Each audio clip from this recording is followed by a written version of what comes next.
بسم اللہ الرحمن الرحیم۔ فقہ کے جو ماخذ اور مصادر ہیں یا اسلامی شریعت کے جو مصادر ہیں ان میں سے تیسرے نمبر پر اجماع ہے۔ قرآن و سنت ہم تفصیل سے کر رہے ہیں۔ اجماع یہ لغت میں کسی چیز پر متفق ہونا، پختہ ارادہ کرنا، عزم کرنا، یہ اس کے لفظی معنی ہیں۔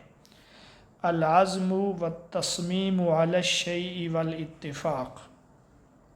اجماع کی اصطلاحی تعریف رسول اللہ صلی اللہ علیہ وسلم کی وفات کے بعد کسی دور کے مجتہدین امت کا کسی معاملے میں اتفاق اجماع کہلاتا ہے۔ تو اس تعریف کے کچھ فوائد اگر ہم دیکھیں، رسول اللہ صلی اللہ علیہ وسلم کی وفات کے بعد معلوم یہ ہوا رسول اللہ کی زندگی میں حیات طیبہ میں اس مصدر کا وجود نہیں تھا۔ اگر آپ کو یاد ہو تو ہم فقہ کے ادوار میں سے دوسرے دور میں یہ پڑھ آئے ہیں کہ اجماع کی پیدائش ہوئی ہے۔ تعریف میں آگے الفاظ ہیں کسی دور کے مجتہدین امت کا۔ اس سے ہمیں یہ پتہ چلتا ہے کہ اجماع اسی کو کہیں گے امت کے مجتہد اتفاق کریں۔ اگر اس امت کے جہلاء کسی بات پہ اتفاق کر لیں، امت میں عوام الناس کسی بات پہ متفق ہو جائے تو اس کو شرعی اجماع نہیں کہتے۔ آخری بات ہے کسی معاملے میں اتفاق۔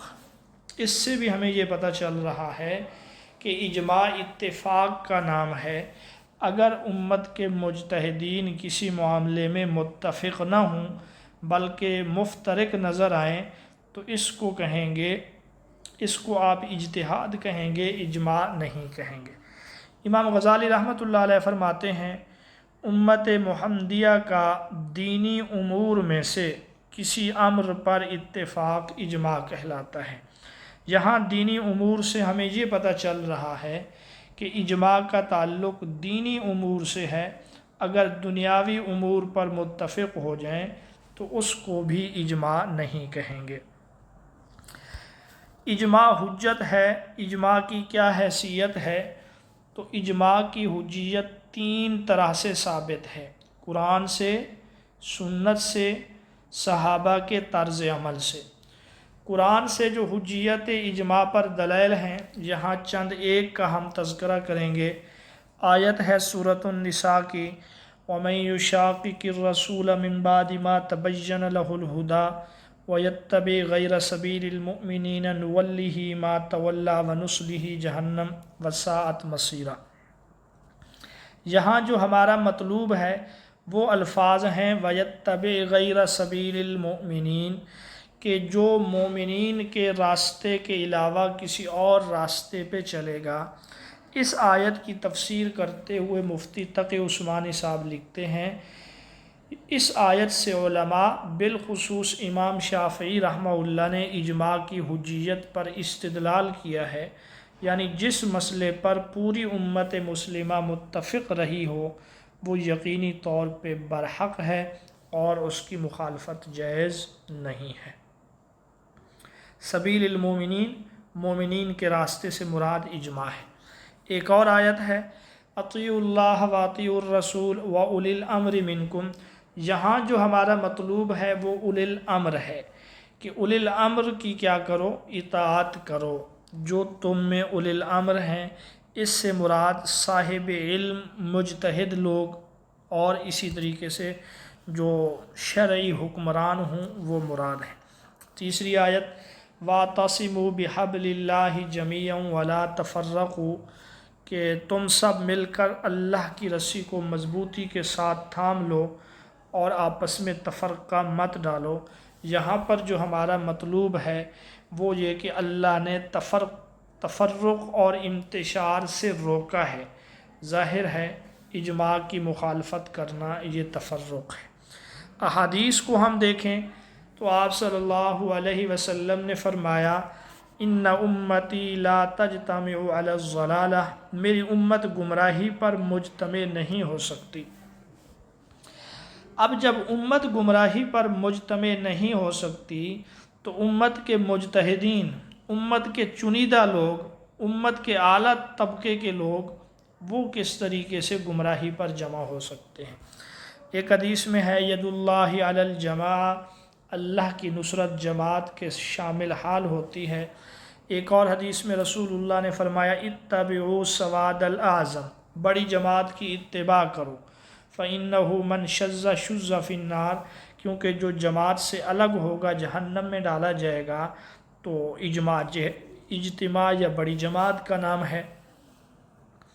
اسی طرح آپ صلی اللہ علیہ وسلم نے فرمایا میں تمہیں اپنے صحابہ کی پیروی کی وصیت کرتا ہوں، پھر ان کے بعد آنے والوں یعنی تابعین کی، پھر تبع تابعین کی، پھر جھوٹ عام ہو جائے گا، یہاں تک کہ قسم کھلائے بغیر آدمی قسم کھائے گا، یعنی کوئی قسم اس کو دے گا نہیں ویسے، اور گواہی طلب کیے جانے سے پہلے ہی گواہی دے گا۔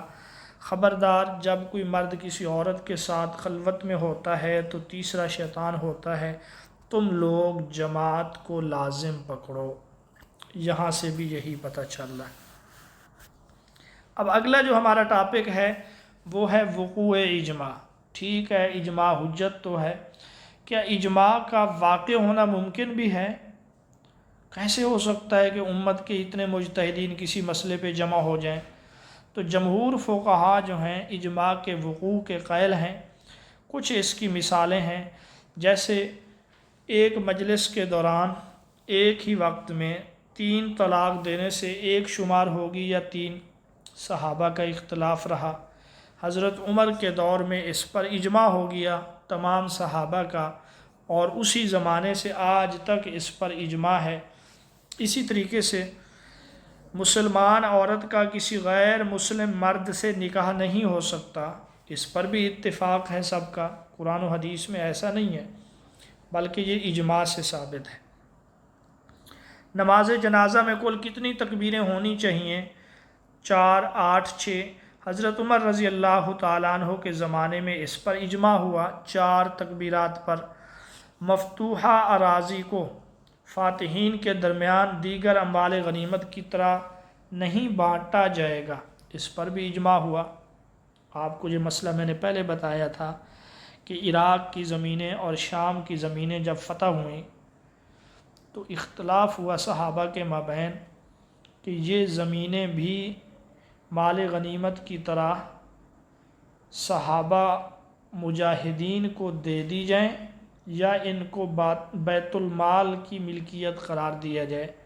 حضرت بلال رضی اللہ تعالیٰ عنہ، حضرت عبد الرحمن بن عوف اور کچھ دیگر صحابہ کی رائے یہ تھی کہ جس طرح دیگر مال غنیمت جہاد سے جو حاصل ہوتا ہے وہ مجاہدین میں تقسیم کر دیا جاتا ہے، اس کو بھی تقسیم کر دیا جائے۔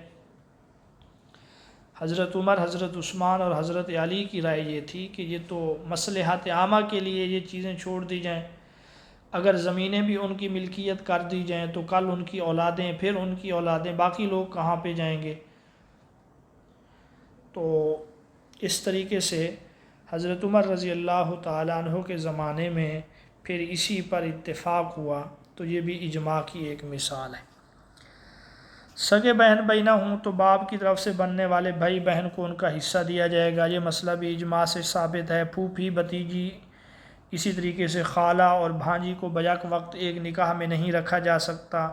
نماز تراویح با جماعت پڑھانا، ان سب پر اجماع ہے، اور یہ اجماع کے واقع ہونے کی کچھ مثالیں ہیں۔ امام شافعی رحمۃ اللہ علیہ وہ ایک اور اس حوالے سے بات کرتے ہیں، اور وہ یہ فرماتے ہیں کہ اجماع صریح یعنی تمام مجتہدین کا وضاحت کے ساتھ اجماع یہ ممکن ہے، لیکن اس کا یہ مطلب نہیں ہے کہ سارے مجتہد ایک مکان میں ایک حال میں جمع ہوں اور وہاں ہر ایک اپنی رائے کا اظہار کرے، بلکہ اس کا وقوع یوں ممکن ہے کہ وہ دین کا مسئلہ اس قدر واضح اور صریح ہو کہ اس کے بارے میں جہاں جو عالم موجود ہے، مجتہد موجود ہے، اس سے جواب پوچھا جائے، ایک ہی جواب آئے، یہ اجماع سری ہے۔ مثلا دین اسلام میں 5 نمازیں فرض ہیں، تو اب 5 نمازوں کی فرضیت جو ہے، اس پر جو اجماع ہے، آپ کسی بھی مجتہد سے، کسی بھی علاقے سے تعلق رکھنے والا ہو، جب آپ پوچھو گے تو وہ یہی جواب دے گا۔ بہرحال کچھ جو ہیں وہ علماء یہ کہتے ہیں کہ اجماع ممکن تو ہے لیکن کبھی واقع نہیں ہوا۔ اجماع ممکن تو ہے لیکن کبھی واقع نہیں ہوا۔ ہاں، صحابہ کے زمانے تک اجماع ممکن تھا، اس کے بعد نہیں تھا۔ اجماع کے مراتب، اجماع کی 4 قسمیں ہیں، 4 مراتب ہیں۔ ان میں سے جو سب سے پہلا مرتبہ ہے وہ صحابہ کا اجماع ہے۔ صحابہ کے اجماع کی 2 قسمیں ہیں۔ نمبر 1، صحابہ کا کسی پیش آنے والے واقعہ کے حکم پر صراحتاً اتفاق کرنا، سارے صحابہ صراحتاً اس پہ اتفاق کریں، جیسے حضرت صدیق اکبر کی خلافت ہے، اس کا حکم یہ ہے کہ یہ کتاب اللہ کی آیت کے مرتبے پر ہے، یعنی جیسے آیت کا منکر کافر ہے، اسی طرح اس اجماع کا منکر بھی کافر ہوگا۔ دوسرے نمبر پہ جو صحابہ کا اجماع ہے کہ بعض صحابہ کی تصریح ہو اور باقی رد کرنے سے خاموشی اختیار کریں۔ ایک مسئلے پر کچھ صحابہ کی تصریحات ہوں، باقی صحابہ کی خاموشی ہو، تردید میں کچھ نہ ہو، یہ خبر متواتر کی طرح ہے، اس پر عمل کرنا واجب ہے، البتہ اس کا منکر کافر نہیں ہوگا بلکہ گمراہ ہوگا۔ تیسری قسم ہے صحابہ کے بعد۔ اب آپ دیکھیں صحابہ کے اجماع کی صرف 2 قسمیں ہیں، صحابہ کا اجماع سریع یا اجماع سکوتی۔ صحابہ کے بعد والوں کا اجماع اس چیز میں جس سے صحابہ سے کوئی قول ثابت نہ ہو، اس کا حکم یہ ہے کہ یہ خبر مشہور کی مانند ہے، اس پر عمل کرنا واجب ہے، البتہ مقام و مرتبہ میں دوسری قسم سے ادنا ہوگا۔ یعنی کسی ایسے مسئلے پر اجماع ہے، صحابہ کے زمانے میں وہ مسئلہ پیش ہی نہیں آیا، صحابہ سے کچھ اس کے بارے میں منقول ہی نہیں ہے۔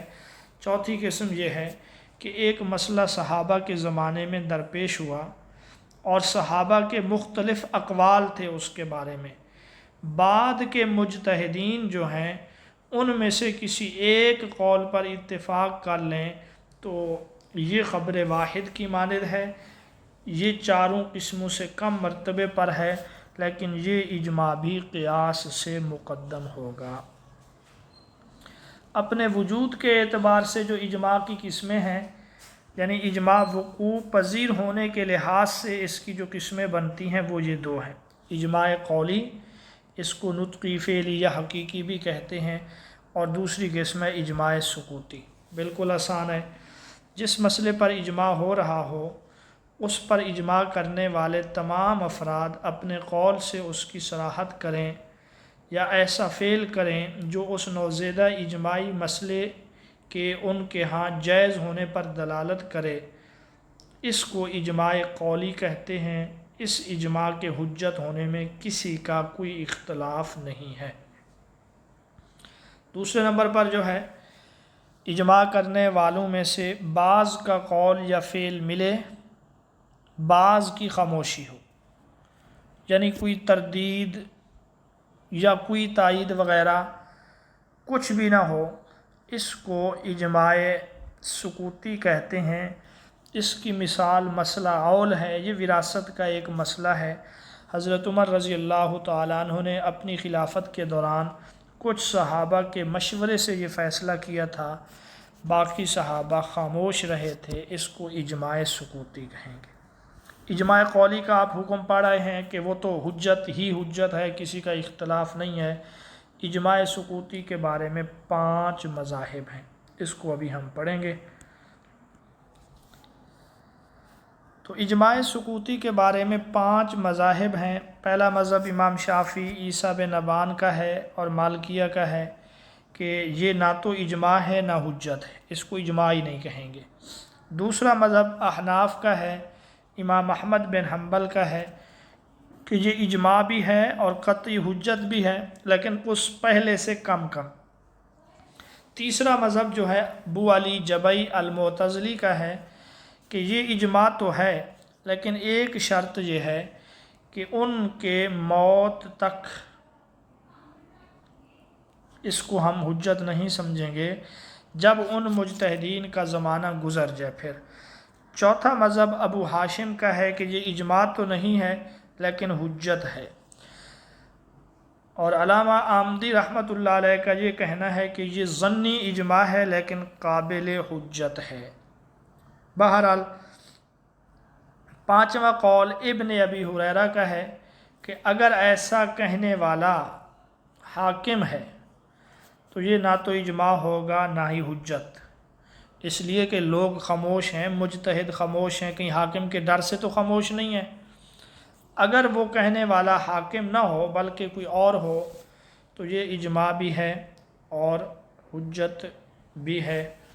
بہرحال جو علماء جو ہیں اجماع سکوتی کی حجیت کے قائل ہیں، انہوں نے اس کے لیے کچھ شرائط مقرر کی ہیں۔ اب وہ شرائط یہ ہیں، یہ عنوان یہاں پہ درست نہیں ہے، یہاں نیچے شرائط کا ذکر ہے۔ پہلی شرط یہ ہے مجتہدین کے ایک طبقے کا سکوت رضا یا کراہت کی علامت سے خالی ہو۔ کراہت کی کوئی اگر علامت موجود ہو تو پھر تو اس کو اجماع نہیں سمجھیں گے۔ دوسری شرط یہ ہے کہ جو رائے کسی ایک مجتہد کی طرف سے پیش کی گئی ہے وہ اہل زمانہ میں پھیل جائے، ایسا نہ ہو کہ مجتہد بند کمرے میں بات کرے، کسی کو پتہ ہی نہ ہو۔ تیسری شرط یہ ہے کہ مسئلے میں غور و فکر اور تحقیق کے لیے ایک مناسب مدت گزر چکی ہو۔ یہ نہیں ہے کہ مجتہد رات کو کوئی بات کرے اور صبح 8 بجے فیصلہ کر دے کہ اس کے اوپر اجماع ہے، بلکہ وہ بات لوگوں تک پہنچے بھی اور پھر وہ اس پر غور و فکر کرنے کا ان کو وقت بھی مل چکا ہو۔ شرط 4 یہ ہے کہ مسئلہ اجتہادی ہو، اگر مسئلہ اجتہادی نہ ہو تو وہاں پر تو اجماع کر ہی نہیں سکتے۔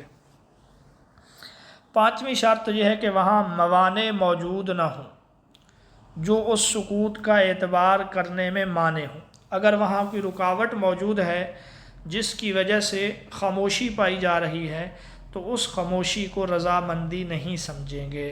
مثلا بادشاہوں کے سرکاری علماء جو ہیں وہ فتویٰ جاری کریں اور بادشاہ کی طرف سے سختی ہو تو ظاہری بات ہے علماء خاموشی اختیار کریں گے، اب اس کو اجماع نہیں کہا جائے گا۔ جیسے عباسی خلفاء کے دور میں مسئلہ خلق قرآن، بہت سارے علماء اس کو مان گئے تھے، بہت سارے علماء اس کے اوپر خاموش ہو گئے تھے، دب گئے تھے، تو اس کو اجماع نہیں سمجھا جائے گا۔ تو یہ چند شرائط ہیں، اگر یہ شرائط موجود ہیں تو پھر اجماع سکوتی جو ہے وہ معتبر ہے، ورنہ معتبر نہیں ہے۔ اچھا، اجماع کی ایک اور قسم بھی ہے، اس کو کہتے ہیں اجماع اصولی۔ جو اجماع اصولی ہے اس کی تعریف یہ ہے کہ کسی خاص زمانے میں، بالخصوص صحابہ کے زمانے میں، مجتہدین کا کسی مسئلے میں اختلاف رہا ہو۔ اب کیا ہے؟ اب صورت یہ ہے کہ بعد میں آنے والے کسی مجتہد کے لیے یہ مناسب اور جائز نہیں کہ وہ ان سب کی رائے سے مخالف رائے قائم کرے۔ یعنی پہلے ایک مسئلے میں اختلاف ہے، اس میں 2-3 قول ہیں، بعد میں آنے والا وہاں کسی اور قول کا اضافہ نہیں کر سکتا۔ بعد میں آنے والے یہ تو کر سکتے ہیں کہ وہ کیا کریں گے جی،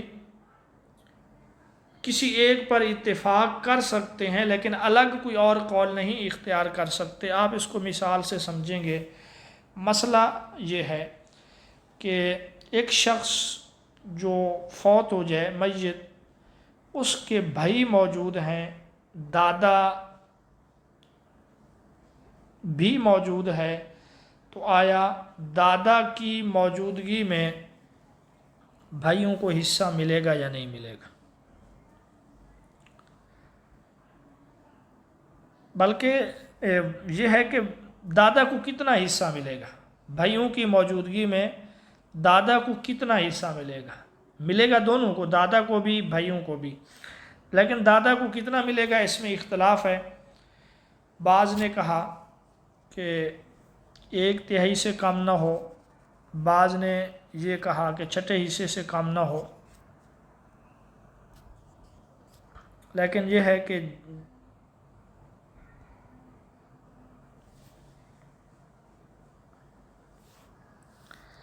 اب یہاں بعد میں آنے والا آ کر ایک اور قول اختیار کرے، وہ یہ کہ بھائی دادا کو تو سرے سے حصہ ہی نہ دے، تو اس قول کا کوئی اعتبار نہیں ہوگا، اس لیے کہ پہلے جو اختلاف تھا انہوں نے یہ تو تسلیم کر لیا تھا کہ دادا کو حصہ ملے گا، کتنا ملے گا اس میں اختلاف تھا۔ اب بعد میں آنے والے مجتہد اس اختلاف کو یوں نہیں ختم کر سکتے کہ سرے سے دادا کو حصہ ہی نہیں ملے گا۔ ہاں وہ کسی ایک مسئلے پر اتفاق کر سکتے ہیں، 6 حصے پر اتفاق کر سکتے ہیں، یا 1/3 والے اس پر اتفاق کر سکتے ہیں، لیکن بعد کا مجتہد یہ نہیں کہہ سکتا کہ سرے سے دادا کا حصہ ہی نہ ہو۔ مثلا امام شافعی، امام ابو حنیفہ کا اختلاف ہے رفع الیدین کے مسئلے پر، نماز میں رفع یدین کریں یا نہ کریں۔ اب بعد میں آنے والا کوئی شخص کوئی اور قول نہیں دے سکتا کہ رفع یدین ہی نہ کریں اور اس کو چھوڑیں بھی نہیں، بلکہ سرے سے ایسے ہی نماز شروع کر دیں۔ اس طریقے کے اقوال سے، اس طریقے کے اجتہاد سے سب کا اجتہاد کو ختم نہیں کیا جائے گا، اس کو کہتے ہیں اجتہاد اصولی۔ اجماع کی ایک اور تقسیم ہے، یہ تقسیم علت کے لحاظ سے ہے کہ اجماع میں علت پر اختلاف ہے یا اس پر بھی اتفاق ہے، تو ایک قسم ہے اجماع غیر مرکب اور ایک قسم ہے اجماع مرکب۔ پہلے ہم اجماع غیر مرکب کو دیکھ لیتے ہیں، بالکل آسان ہے۔ وہ اجتہادی مسائل جن میں مجتہدین کے درمیان نہ تو علت کا اختلاف اور نہ ہی حکم کا اختلاف ہو، اس کو اجماع بسیط کہتے ہیں اور اس کو اجماع مفرد بھی کہتے ہیں۔ اجماع ہو مسئلے پر بھی، اس کی علت پر بھی اور اس کے حکم پر بھی۔ آپ اس کی مثال سمجھیں، مثلا اگر کوئی شخص پیشاب پخانہ کرتا ہے تو وضو ٹوٹ جاتا ہے، سب کا اس پر اتفاق ہے۔ علت کیا ہے؟ پیشاب پخانہ کرنا۔ حکم کیا ہے؟ وضو کا ٹوٹنا۔ تو اس پر سب کا اتفاق ہے، کسی کا کوئی اختلاف نہیں ہے۔ دوسری قسم جو ہے نا اجماع مرکب ہے، یہ وہ اجتہادی مسائل ہیں جن میں مجتہدین کی آراء متفق ہوں لیکن علت میں اختلاف، رائے متفق ہے، حکم ایک ہے، اس کی وجہ کیا ہے اس میں اختلاف۔ مثلا کسی شخص کو قے بھی ہے اور اس نے عورت کو بھی چھوا ہو، ہاتھ لگایا ہو، تو اب اجماع ہے ایسے شخص کا وضو ٹوٹ جاتا ہے۔ وضو ٹوٹتا کیوں ہے؟ اس کی علت احناف کے نزدیک قے ہے، جبکہ شوافے کے نزدیک عورت کو ہاتھ لگانا ہے۔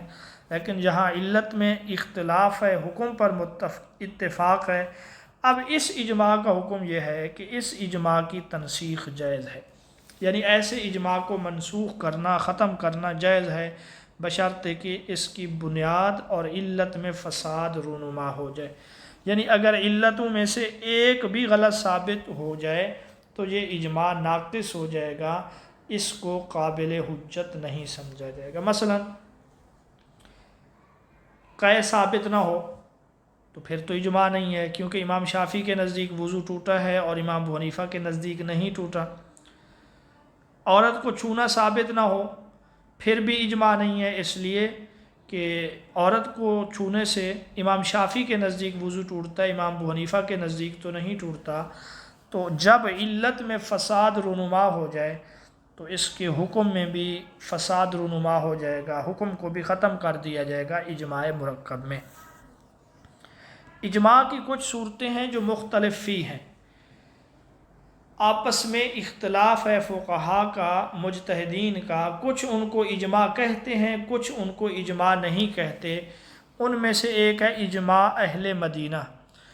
امام مالک فرماتے ہیں صرف اہل مدینہ کا اجماع ہی حجت ہے۔ امام مالک کیا فرماتے ہیں؟ صرف اہل مدینہ کا اجماع حجت ہے، اس لیے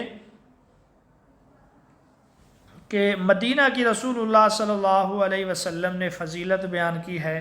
مدینہ منورہ اپنی گندگی کو دور پھینک دیتا ہے، جیسے بھٹی لوہے کی گندگی کو دور کر دیتی ہے، لہٰذا مدینہ کے رہنے والے لوگ جس بات پر اتفاق کریں اسی کو ہی اجماع سمجھیں گے، اس کے علاوہ کسی اور کو نہیں سمجھیں گے۔ اب یہ مدینہ کی فضیلت تو ہے، لیکن اس حدیث سے یہ نہیں پتہ چلتا کہ اہل مدینہ سے غلطی نہیں ہو سکتی۔ اس حدیث سے یہ بھی پتہ نہیں چلتا کہ اہل مدینہ کے علاوہ اگر اور لوگ متفق ہو جائیں تو ان کے اتفاق کا کوئی خیال، کوئی لحاظ نہیں رکھا جائے گا۔ دوسرے نمبر پر اجماع کے اختلافی اقسام میں اجماع اہل بیت ہے۔ شیعوں کے جو فرقے ہیں زیدیہ اور امامیہ، وہ کہتے ہیں صرف وہی اجماع معتبر ہے جس میں اہل بیت شامل ہوں۔ جس اجماع میں اہل بیت ان کے ائمہ شامل نہ ہوں گے وہ اجماع حجت نہیں ہے۔ ان کی ایک دلیل تو یہ ہے انما یرید اللہ لیذھب عنکم الرجس اہل البیت، اور دوسری دلیل رسول اللہ نے فرمایا میں تم میں دو باتیں چھوڑے جا رہا ہوں، اگر تم ان کو پکڑے رہو گے تو تم گمراہ نہ ہوگے۔ ان میں سے ایک اللہ کی کتاب ہے اور ایک جو ہے میری اولاد ہے۔ اب یہ دونوں باتیں اپنی جگہ پہ درست ہیں، لیکن اس سے یہ ثابت نہیں ہوتا کہ اہل بیت کا ہر اجماع میں ہونا ضروری ہے یا اہل بیت سے غلطی ہو ہی نہیں سکتی۔ تو ان کی فضیلت پر یہ دلیل ضرور ہے، لیکن یہ اس بات پر دلیل نہیں کہ ان کے علاوہ کسی اور کا اجماع معتبر نہیں ہے۔ پیچھے جو ہم دلائل ذکر کر آئے ہیں وہاں مطلقاً مومنین کا ذکر ہے، وہاں مطلقاً سواد اعظم اور جماعت کا ذکر ہے، اس لیے یہ کہنا بھی درست نہیں ہے۔ اسی طریقے سے ایک جواب اس کا یہ ہے کہ حضرت علی کے ساتھ بہت سے صحابہ نے بہت سے مسائل میں مخالفت کی ہے۔ حضرت علی نے تو کبھی کسی شخص کو یہ نہیں فرمایا کہ میں چونکہ اہل بیت ہوں لہٰذا میرا کہنا ہی حجت ہے، اس کی مخالفت جائز نہیں ہے۔ صحابہ کا مخالفت کرنا، مسائل میں اختلاف کرنا اور حضرت علی کا یہ دلیل نہ دینا، یہ بھی اس بات کی دلیل ہے کہ صرف اہل بیت کا اجماع حجت نہیں بلکہ اجماع کسی بھی زمانے میں مسلمان مجتہدین کا ہو حجت ہے۔ تیسرے نمبر پہ جو مختلف قسموں میں ہے وہ ہے اجماع صحابہ۔